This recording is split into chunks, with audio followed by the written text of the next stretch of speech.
Welcome to an episode of On the Mic with Ed. You are here with myself, Maria Ortiz, and co-host Dr. Zoe Ross-Nash. We also have an awesome guest with us today, Jessica Ward, and we will be talking about all things faith today. So how faith intertwines with eating disorder recovery, the prognosis, the progression, and just how we can acknowledge the role that it plays in the dynamic of the pathology of eating disorders. So I will let Dr. Zoe share a little bit more about our guest, and we'll get going. Yes, we are so happy to have you here, Jessica. And a little bit more about Jessica is she is the lead dietitian at Odyssey, and she has 17 years of experience in this field. She actually specializes in faith-based counseling and is going to just be a wealth of information about how to incorporate this into your practice, how to support clients who have a history, whether it is an identity within religion or even religious trauma, which is really important to talk about too. So, Jessica, again, we are just incredibly happy to have you here. To get us started, our first question, I guess, is can you explain how individuals' relationships with faith might impact the presence of an eating disorder? And then even how that interacts with the recovery process? Sure. Heavy It feels question. like a really broad question to start with. So I'll probably take it in a couple of directions and redirect as you wish. Um, for many clients, I think that, faith can go to many different directions.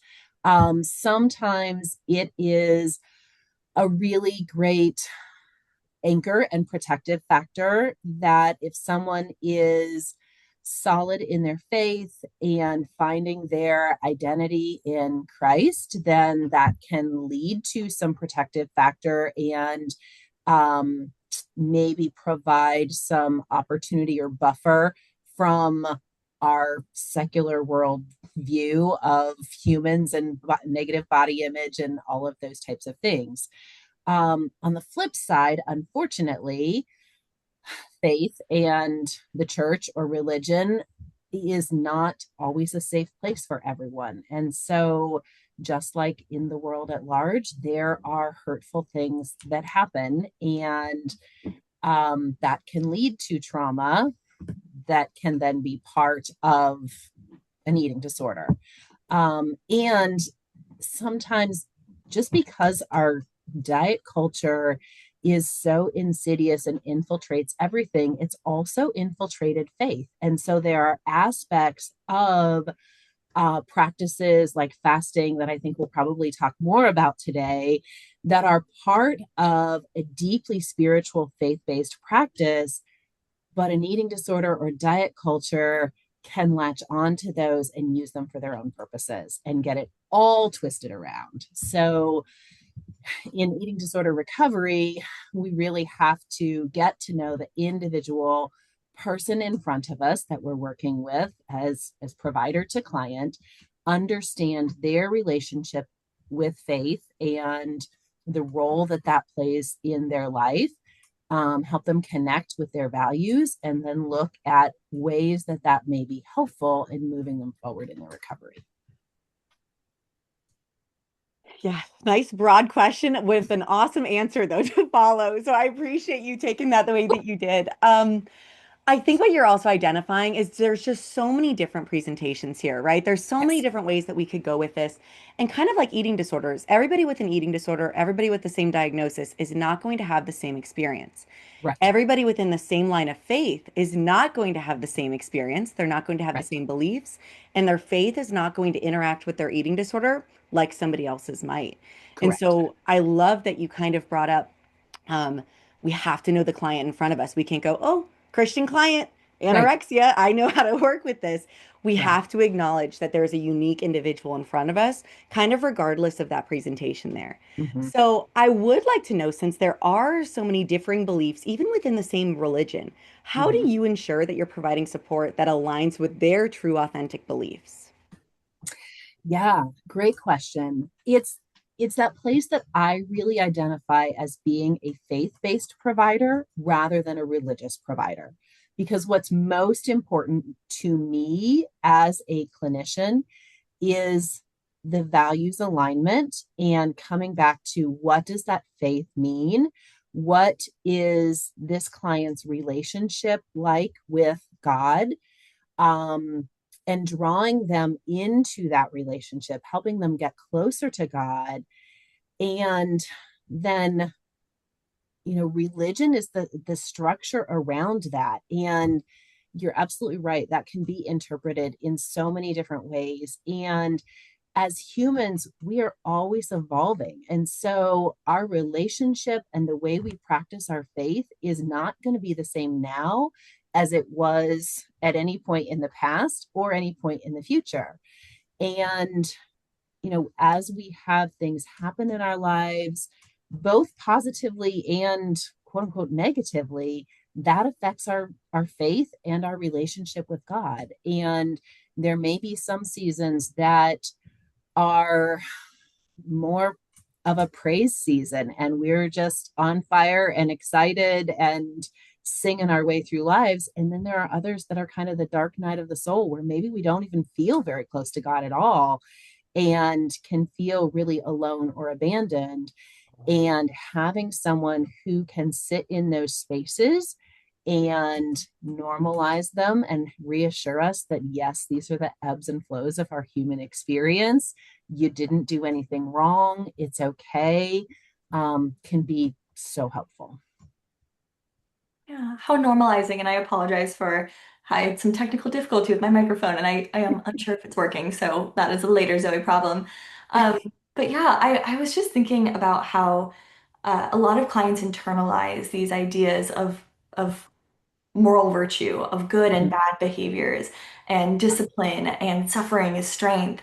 And I was connecting that back to that sounds a lot like eating disorder language too, Right. Yeah. especially, and it mirrors in religious ideology as well.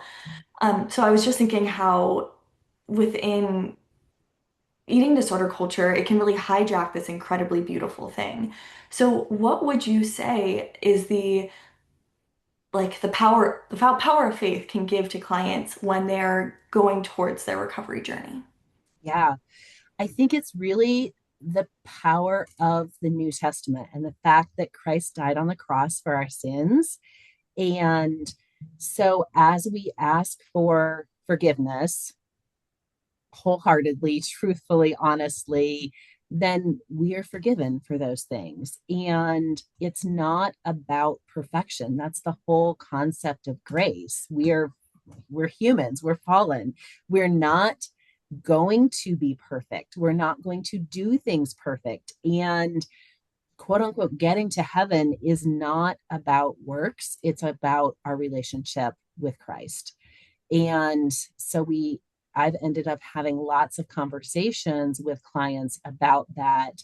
And, it's engaging in those conversations, helping them and guiding them to do their own exploration through prayer, through journaling, through reading, and just being curious and having some discussions. And so sometimes it is pulling those concepts from the Old Testament and what does the New Testament say about that? And how do those things fit together? And I'm a human on a faith journey as well. So I don't always have all of the answers. And sometimes that's about pulling in who are the other resources in their life, who are safe people, who are going to help them walk through their own authentic journey without shaming them or pushing any of those thoughts and beliefs that can tie to the eating disorder even deeper. I'm glad you bring up that concept of forgiveness because it's something that our clients tend to really, really struggle with is Yes. allowing and accepting themselves to be imperfect and then Right. even forgiving themselves to move forward. And Yeah. from a faith-based lens, something I say to clients who ask for faith-based counseling is Mhm. I will say like, yeah, when he sent his son to die on the cross, did he mean not for her sins though? Not for the person Right. sitting in front of me, not because she wanted to lose some weight. That's not forgiven. And Right. sometimes it's so easy to get wrapped up in that sort of like snowflake, I am unique, I'm the only one that Mhm. maybe like doesn't get this. And I think it's really, really important to remind individuals that, especially with that faith-based lens, like that's why all this happened, right? Um, Yes. and that we are guaranteed to be imperfect. And I think that's the part that people challenge or struggle with the most is I want to be the best at everything. I want to try my Right. hardest at everything. And something that I tell people too is that a testimony isn't often great to read until you get to the ending. Yes, so So true. a powerful testimony isn't usually like, and I had this fantastic life, and I continued to have this fantastic life, and then I found my faith, and then it got more fantastic. It's usually I was hurt, I was struggling, I was down, Yeah. and that's where I found my strength, and that's where I found my kind of identity, whether it's through faith or recovery. So I really like to remind people of that. Yes. Um, and also I like to say kind of like the deeper the struggle, usually like kind of that better the outcome of how it can be used positively in your story. I do think of a couple things that come to mind. So, a way that we can use faith is like, the idea that we were created perfectly.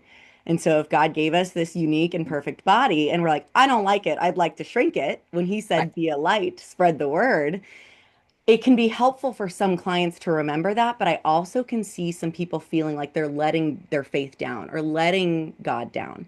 Mhm. How do you approach counseling or nutritional counseling through a lens that supports kind of those values without leading into that shame or feeling like they're missing the mark? Sure. Um, I do think that it can be tricky. And sometimes as I'm talking with clients and, they're picking apart their body and they don't like their hips or their legs or their tummy or whatever, I'm like, yeah, I understand. And we have this body for this earthly journey. We didn't get the luxury of going to the quote unquote body parts store to choose which parts we wanted to put together. We were given this vehicle to do this life in the same way that we didn't get to choose our gifts and talents or many other aspects of our lives. And God created us and he can use us for his purpose. And sometimes we don't know what that is until later when we're looking back. And so, how can we accept this vehicle in this moment to be able to move forward and spread his message, use our gifts and talents, do what we were placed here on the earth to do, and continue in our relationship with him? Yeah. And I want to name before we even progress in this podcast, it feels like we are kind of speaking towards one faith. Sure. And so I think that's important to note. And Thank you. also I want to bring in space regarding different faiths. So Yes. specifically like within in Judaism. Mm-hmm. So Shabbat and holiday meals, these all surround the Jewish identity that food is the centerfold of the experience. Yeah. We even have rituals within food. So we have challah, matzah, latkes. These things are part of the traditions and they're part of the identity of Judaism. And a lot of this is baked in oil and cooked in oil, and that is such a triggering food for individuals with eating disorders. And I'm just imagining as they're trying to desperately connect with their culture, trying to connect with their identity and their faith, this idea that it's so scary.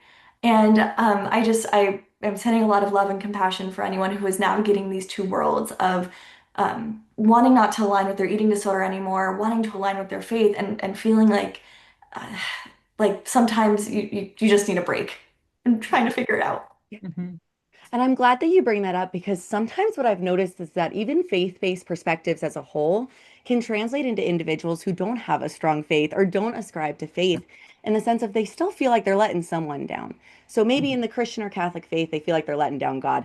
Maybe for themselves, they feel like they're letting down their parents. Maybe they feel like they're Mm-hmm. letting down whoever it is that deems as important in their life. And I think it's still very similar mechanisms to we have this set of morals and values. And when we don't align with them, we get an extreme amount of dissonance. And I always say, what does Yeah. dissonance breed? Anxiety, depression, usually not all good things. Mm-hmm. Um, so I really just think that even that acknowledgement of whatever you can take from this podcast, I hope that you find it to be able to be translated into kind of your own pathway as well. Mm-hmm. Um, I'm also interested, Zoe brings up some specific food instances Sure. within religion and faith. How do you kind of navigate the rituals or, the behaviors such as fasting, as you mentioned earlier, or Mm-hmm. having to eat certain things at certain times, or not being allowed to eat certain things on certain days? How do you navigate those in a way that's nuanced to respect their faith and ideologies, but Mm-hmm. also respect their recovery integrity? Sure. Um, and again, I think it's a lot of us as clinicians being curious about the client in front of us, which how are they practicing their faith, which traditions, rituals, practices are important to them, and then understanding the why and understanding where does that intersect with the eating disorder, which places are creating that kind of dissonance, and then let's work together to create some steps to narrow those gaps.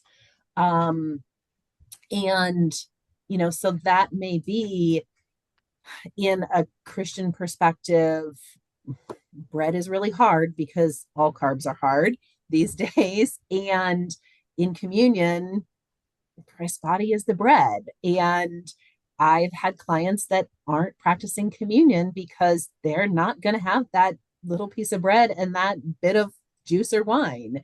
And so having some conversations about that, particularly when we can be aware of it in advance of a specific religious holiday, et cetera, and have some time to create some plans and put something in place as opposed to like, oh, it's 2 days before this event. That's a little harder.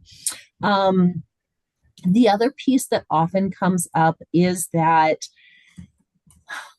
our faith is there to help us as a human. And so when that practice is not in alignment with our health and well-being, then I don't know of a faith that says, no, you have to do it anyway at the expense of your health and well-being. And so lots of conversations, particularly around fasting, that, oh, my whole church is fasting. Yes. And in your eating disorder recovery at this point, fasting of food is not advisable.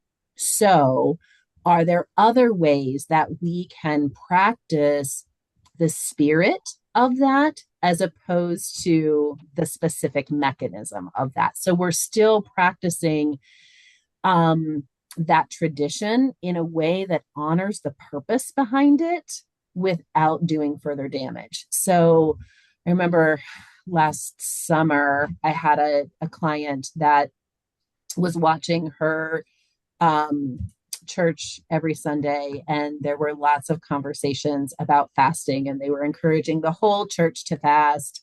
And we had multiple conversations because it was a whole sermon series on fasting. And even to the point that I said, do you need to take a break from your church for the duration of this sermon series? And you can find a different church online to watch. You can watch old sermons that are still on the website and archived. But do we need to skip this one? And she's like, no, I'll be okay as long as I can come in and process the content. Okay, let's be intentional about that. And the church had presented some other ways that she could fast besides food, but her eating disorder really, really loved that concept. And she knew that she shouldn't engage in that. So that was the focus of our work for a little while. I'm so glad you said that and named that experience. I think for clinicians and clients alike, cultural competence is essential, and that includes being Yes. confident in learning about religions. Yeah. And we do not want to equate religious practices with eating disorder behavior and vice versa. But I can't imagine there's any religion out there that says engage in your eating disorder because you have to be adherent to the ritual and you have to be Right. adherent to the practice. I imagine that it's saying let's prioritize life here. So we don't Mm-hmm. want to have the like religious practices and the ritual almost be a Trojan horse towards eating disorder behavior. Exactly. Yeah. So I just really appreciate how you explain that. Mm-hmm. Mm-hmm. And there I are think so many other opportunities for fasting to be able to fast from social media or, um, our favorite cup of coffee in the morning or lots of other opportunities that can still get to the heart of the matter, so to speak, and help us, truly draw closer, practice whatever's trying to be practiced in a way that's not harmful. I think that's kind of what you're highlighting is that it's important to know the why behind the practice too. Right. Because otherwise Yeah. it's easy to be like, well, I'm supposed to fast, but it's really the idea from that Christian and Catholic perspective of starving the flesh to get closer to your faith. And when Right. we are starved in the flesh, we get closer, and not just food does that. And I think that it's something that an ED can hide behind so well. It's like, actually, it was written, I'm supposed to do this. And even worse, it can make it sound like somebody's doing something good. Right. So we need to remember that fasting does not equal restriction. Those are two very different things because the goals aligned with them differ so much. But the eating disorder loves to not remind people of that. Mhm. And so they restrict it all weekend. And so then they get to say, I fasted for my faith. And even that, I like to say with my clients, I'm like, do we notice that the eating disorder is actually infiltrating even your drives with how you talk about your faith? Mhm. And that can be something that's really hard for people to accept of, whoa, like he just kind of got there. And I like to say that the two most intimate things that we have in our life are our food and our faith. I Yeah. genuinely believe that's the two things in our life that nobody else really has control over. People don't know what we believe in our mind, and it's hard for them to control what we put into our body. And I think that's why they are so moldable to one another. Yeah. So obviously we're understanding that reasoning matters. Are there ways that you recommend or ways that you notice how to identify what the goals are? Is this truly driven by faith and this individual just feels called by their faith to engage with fasting? Or is that ED playing a role here and finding a nice little camouflage to do it? Yeah. I think it all comes back to curiosity, which I feel like I say so often as I'm working with both with clients and with other providers. Let's be curious about this. And let's just ask some questions. And can we have an open mind about this? And in those places where we're not really willing to have an open mind or we're not willing to curiously explore it, then that starts to be a little bit of a red light to me. And to point that out and say, here's what I'm feeling. I'm concerned about this. Let's talk about this resistance more. Um, do we need to bring in someone else? Is there a conversation that you need to have with your pastor or another faith leader to understand the whys behind this and explore some other alternatives? Not having to necessarily reveal the eating disorder, but to understand the reasons behind, and let's get curious about this and what else can we do. And then I think that starts to give us some little places to move and to start to identify, yes, this is truly faith driven because I want to understand the purpose behind it and I'm willing to make changes in the best interest of my recovery versus if it's more eating disorder driven, I'm probably going to stay pretty rigid on this and I don't want to engage in those conversations. Yeah. And I want us to almost take a conscious pivot towards Sure. religious trauma. And Mm-hmm. I think that is a really important part of this conversation. So I would first just love for you to be able to define religious trauma for us. And then also, how do you navigate it with clients? Yeah. Um, I would define religious trauma as any traumatic or hurtful thing that has happened within the construct of faith and religion. And so that can be purposefully pretty broad because, again, what one person interprets as trauma, someone else may not. Again, it's that individualized lived experience again. And, examples can be as significant and maybe as obvious as being physically abused or sexually abused by someone in the church or religious organization.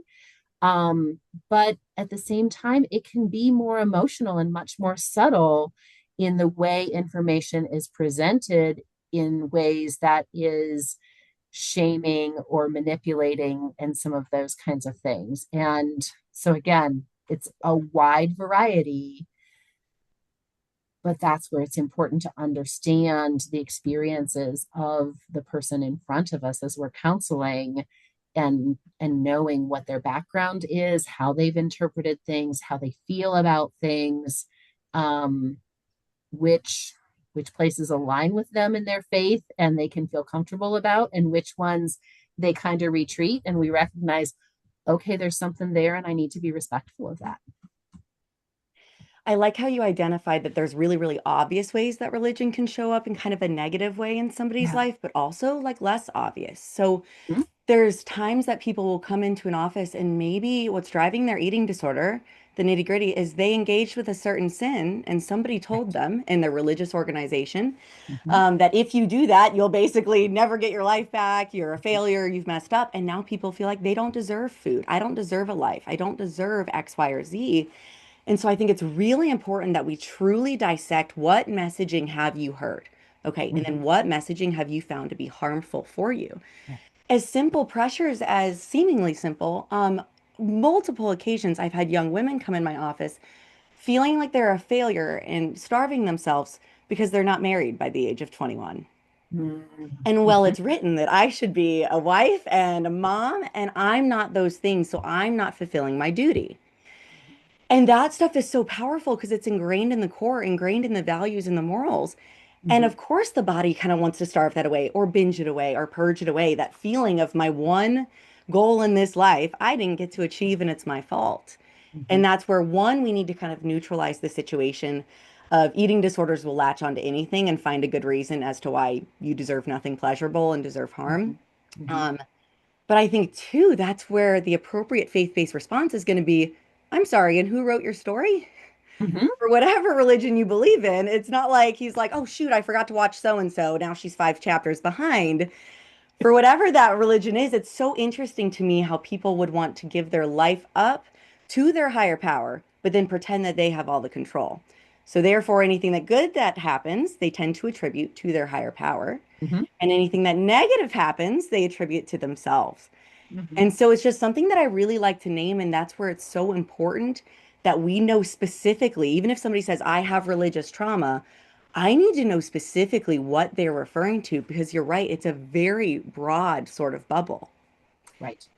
It's also normalizing that people might be really, really mad at their faith when they're struggling with an eating Yes. disorder. And Yes. people feel so bad about it. They're like, I've turned my back on my faith and my religion. And it's really sitting there in that space with them and saying, it's okay. You're allowed Mhm. to feel this way. How can we Mhm. move through it? And you might be the only person in their life that didn't say, how dare you say that Right. you'd be upset? The most common thing I hear is, why would my higher power put me through something like this? Sure. Mhm. Right? And we have to sit and say, what a valuable question. And Mhm. I hope you get the answer someday, but we also don't make promises that we'll see it. So it's so much unknown, and eating disorders hate unknown. They want control, right? And even Mhm. in somebody's faith, they try to take that. Yeah. Yeah. I was even thinking that going back to your point, Jessica, of trauma is in the eye of the beholder, and especially when we are talking about even Jewish families who have experienced generational traumas related to the Holocaust, we hold Mhm. these stories in our body and they are transferred with us generation to generation, whether it Yeah. was Holocaust trauma, refugee experiences. There is a strong survival of food-based values of you have to Mhm. finish your plate because maybe we don't know when the next meal we'll get is. Right. Don't waste your food. So these stories carry with us from generation to generation, whether it's genuinely stories that we're passing down Mhm. verbally or things that we're storing in our body. Yeah. So if you're wondering why you're struggling and you're feeling it's connected to your religious history, it might just be in you on a cellular level. Right. Yeah. I think that's really important to name too, why the providers need to do their due diligence to understand what the faith is that's sitting in front of them, what comes with that religion. Mhm. And it's not up to our clients to educate us on their religion also. So yes, we can ask them, hey, are there pertinent pieces of information that I Yeah. need to know? But it's also in our due diligence to look into this, also maybe Mhm. disclose. So Jessica, I Right. use the same language you do. I have on my site, I will offer faith-based counseling if a client Yes. requests this service, but I use faith very intentionally.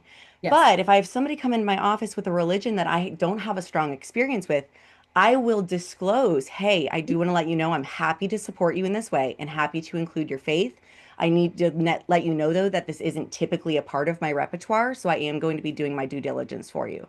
But that disclosure matters. I can't just go, oh, I'm a master of all religions. Right. So I think that's just also a piece that providers need to hear. If you're going to offer faith-based counseling, you need to be willing to look into faiths that you don't practice. Mhm. Mhm. So, how do you kind of navigate, moving through religious trauma in a way that is supportive versus kind of like pressuring? Yeah, great question.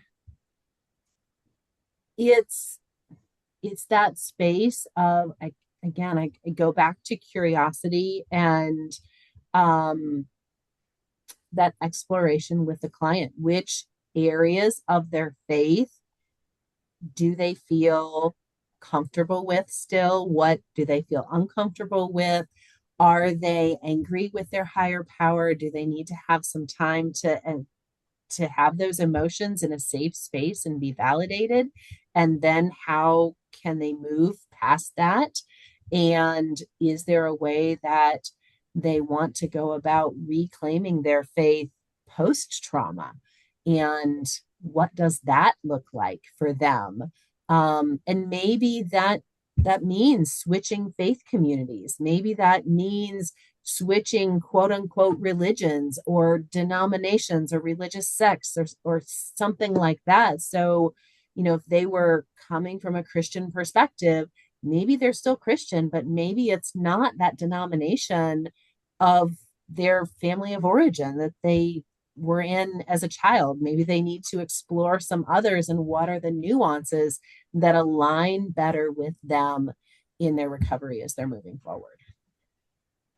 Yeah, the importance of expanding your idea of what religion looks like and how you find faith. Maybe you find it in organized religion, and maybe you find it on top of a mountain or on a walk or petting your Yes. dog. The way that you experience higher power can be so personalized and tailored to what Yes. actually benefits you. Um, so yeah, I really am glad that we're talking about it doesn't have to be the way that our mind thinks it has to be. Yes. And even following rules and that idea could be aligned with an eating disorder. And so if we even let ourselves challenge those rules of what we Mhm. think religion is, it could be beneficial to recovery. And I Absolutely. I do want to name something that is across multiple religions or faiths, is the idea that your religion saves all. And I think that's an issue that's really hard within our community. Because if you look through certain faith-based lenses, that sentence is quote unquote correct, right? And Mhm. also, there's a reason, that doctors exist, that therapy Right. exists, and it's a really, really tough balance. And I want to give an example of something that if you're like, oh, but I feel like I should be turning to, my faith, I should be turning to my practice, and that will heal me. Something that I've, been told and that some people might recognize. This does come from somewhat of the faith associated with God. Okay. So Mhm. there's this idea of this man that falls off of the boat. The boat sinks and he is drowning. And he is swimming and he is drowning. Right. And he's like, I'm getting so tired. And he's like, God, you said you'd help me here. Right. Kind of like in an eating disorder when you feel like you're drowning. You're like, God, please save me. Mhm. So a boat pulls up and says, Hey, man, get in. And the guy looks at him and says, No, no, no, thank you. God will save me. The Mhm. guy's like, All right. So he keeps drowning. And the next boat pulls up and says, Hey, man, you look like you need some help. Get in. And the man says, No, no, no, God will save me. A third boat comes around and says, Man, you don't look so good. Please get in this boat. And the guy says, No, thank you, God will save me. Well, the Mhm. man passes and he looks to Mhm. God and says, What the heck happened? You said that you'd save me from all if I turned to you. Yeah. And his reply is, I sent you three boats. Mhm. So I think it's really, really important that if you ascribe to religion and faith, that we look for how your higher power is going to intervene in your life to help you. And it won't always be the most obvious way that you're looking at, like Mhm. looking for. Mhm. Yeah. I've heard that story and I love it. And I think it's such a good reminder here that, yes, absolutely. I believe that faith is important and can be an incredible help on the recovery journey. And that doesn't mean that it has to be faith and only faith. There's still plenty of room to surround yourself with a supportive community, with a therapist, with a dietitian, with a medical provider, a psychiatric provider if needed. Let's use all the tools and resources that higher power has sent because it's the higher power has gifted these individuals in a way to help. This is a half-formed thought, so pardon me as I fumble over my words. Um, there's this idea that's coming to my mind of like being a perfect disciple and doing, following scripture, doing the right thing. And perfectionism is such a slippery slope and leads to rigidity and inflexibility. Um, and I can see eating, quote unquote, eating perfectly, eating healthy foods, eating ways that nourish our body, can also turn into that. So how do you manage the perfectionism with in faith? That might be a goal of theirs. Like, oh, I want to be the perfect disciple. If that makes any sense. Yes. Yeah, it it does. And I think those are part of the conversations, that understanding we're all on this human journey together, and there aren't any perfect humans with the unless you're of the Christian persuasion, and Jesus was the only one. And other faiths may have their one and only as well.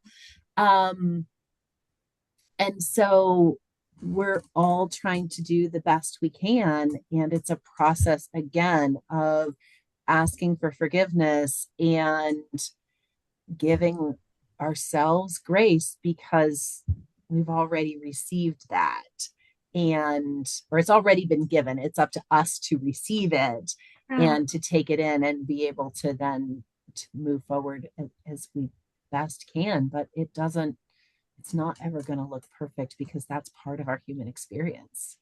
I love that differentiation of we've already been given it. It's up to Yeah. us to receive it. Going back to Maria's analogy, we're getting the help.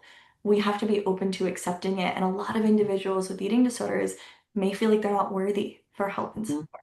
And Mhm. faith can be such an incredible aspect to remind us that we are and we're not supposed to be perfect. Right. I think it can also be reflected to Zoe's question of, okay, you're chasing perfection and you clearly fell short, right? Yep. Now, would your higher power speak to you in the manner to which you're speaking to yourself? Ooh, yes. So, if you made a mistake that arguably, objectively, maybe even not through a religious lens, is a mistake, we can all accept that. Would your higher power look at you and be like, really dumb call? You don't deserve anything good from now on? Or would they say, hey, here are our Oh, perspectives through our faith. This is how you find your way again. I've forgiven you, those sort of things. But right. typically, when I even have clients, again, what picturing maybe whatever higher power they picture, but I will even say for maybe with somebody with the Christian faith, we're sitting on a park bench and picture, Jesus sitting by you. And Hmm. you just said, I hate my body. I messed up. I shouldn't have eaten that burger. That was a major screw up. Picture Jesus saying that to you. And typically I get the answer, well, I can't do that. And Right. again, I think that's that dissonance of they have this value of I believe in this higher power, but I'm Hmm. also not listening to what he said, which is forgiveness, grace, and kindness. Right. So I think it's really kind of dissecting that sort of belief of, and how would your religion view this? Hmm. Which does lead me to a question that I'm kind of putting you on the spot here that I think of. Boy. There are certain faiths that believe in things like maybe karma, or maybe since I did something, I've now done this to myself. I'm struggling because of something that I've done. How do you manage that sort of self-blame when your clients are basically like, I'm struggling because of this thing that I did, and this is my punishment? Hmm.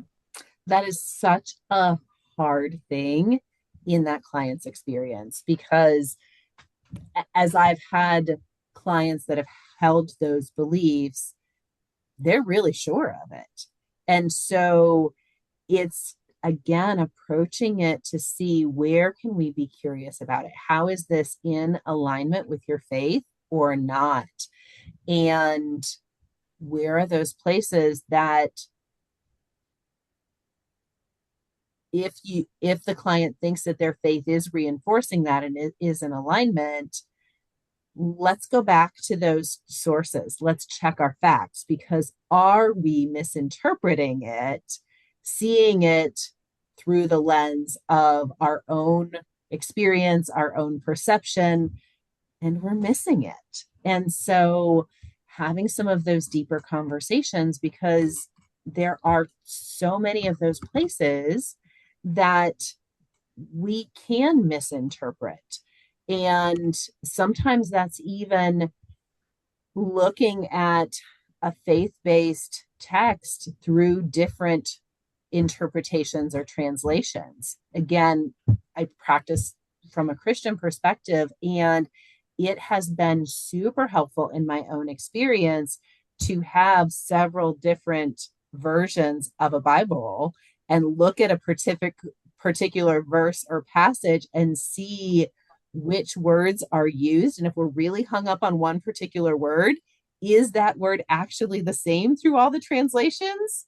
And understanding the historical context and why the translations use the words that they use, like that's a deep dive, but it's so beneficial in some of those places. Wow. Talk about just modeling flexibility through those different iterations. That's Yeah. incredible. Yeah.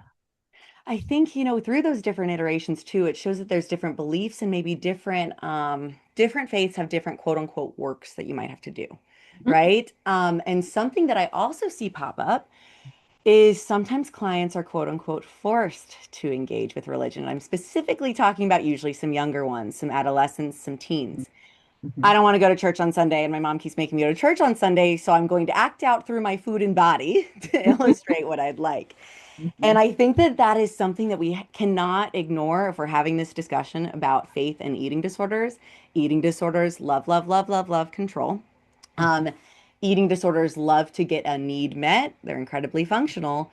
Mm-hmm. And to an extent, they can be used in a manner to act out or something of that nature. So I also really encourage my clients or any clinician that's working with clients that ascribe to faith. Is there anything that you're practicing because somebody told you you have to? Right. Is Mm-hmm. there anything that you are doing to support your faith that you feel obligated to or quite literally are obligated to? And Mm-hmm. how does that impact your psyche?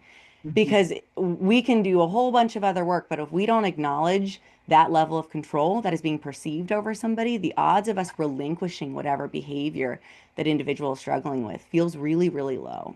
Mm-hmm.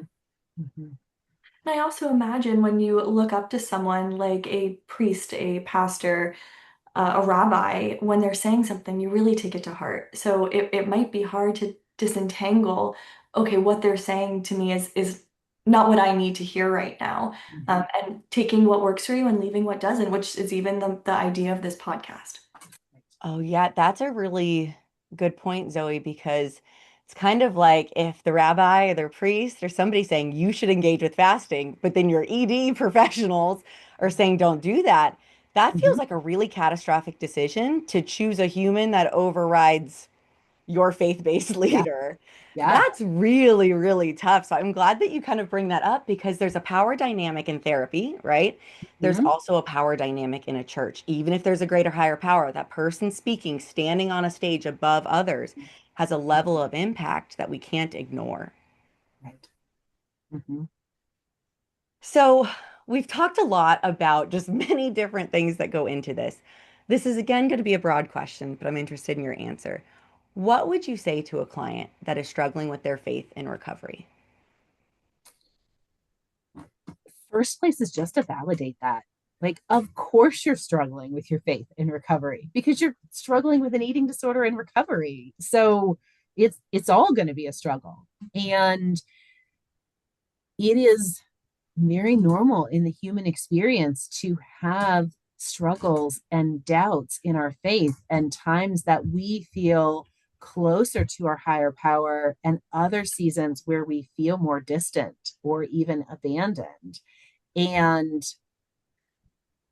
our counseling space is a safe space to talk about that and be very real about that. And in wrestling through that, the person will come out on the other side of it. And I even believe they'll come out stronger in their faith. What and that may look a little different than when they went into that season, but they'll feel stronger and more aligned for having done that hard work in that season. Yeah, I think that's awesome. Maria, what would you say? Oh, I would say to give yourself some time and grace. Yeah, I would say if this is somebody else, would you judge them for this? right. If your friend was struggling to the magnitude that you are, would you say, how dare you question your faith right now? Um, One thing that I will say that I want to give the caveat that not everybody will be in a place to believe this. I just found it to be a very interesting perspective. And it's another kind of quick story. Mhm. But has anybody in this room heard of the idea of like walking along the beach with your higher power? Mhm. Yep. And there's footprints, right? Yes. Hmm. So a lot of times clients will verbalize to me, I'm walking alone, right? And there's this story of walking and you turn around and you see your higher power's footprints and you see your own footprints. And then they turn around when they're struggling and there's only one set. And they're like, my higher power left me, right? And they're like, now at this point, it's not a pretty beach. I mean, there's like wind, there's hurricanes, all these things. And they turn around and again, there's no second set of footprints. Depending on your faith, one faith-based answer would be once somebody shows you a mirror, you'd see that your higher power was carrying you that whole time. You're sitting here like, but I'm getting hit, right? And it was kind of the idea of I was allowing you to rest. The reason I give the caveat of people won't be ready to hear that is because sometimes people need to be able to express, I don't believe that. And us as clinicians and faith-based providers need to accept that answer and say, I totally hear why. Hmm. But I think letting people just know as flexible as we're asking them to be with their life is how we can be in our faith too. And Yeah. that if you truly have a higher power, then you trust that they are with you regardless and love you regardless, and that that grace is already given. It's harder to receive than you might think. Yeah. Yeah, I think if I were to say something, it would be two things. One is that you are not alone. We have seen that food has been involved with religious ideals since like BC times. So this is Mhm. not new either. You are not the only person ever going through this. As Maria said, like we don't have that snowflake idea. This is definitely something that people have seen before, and um, it's it's powerful and it predates to BC times. And then also that your religion is not a spiritual failure. You are not failing anyone, nor is it a spiritual alignment. So we have to find that middle path of what feels good for you and how can we have you be in the healthiest body. Mhm. Oh, I think that's awesome. I think another moral of the story here for today's episode, ascribing with any faith, is that concept of like faith over fears. And for whatever that is, obviously the eating disorder is going to place all these fears of what happens if I get better, what happens if I stop this behavior. For whatever your belief is, I truly believe that a lot of times fear is the absence of faith and Mhm. insert into faith whatever that is for you, but reminding yourself of those oppose one another. And I think that's why recovery can be so hard because something that happens is people lose faith, they lose their hope. So the Mhm. fear is there, but I think I love what Zoe reemphasized of just you're not alone.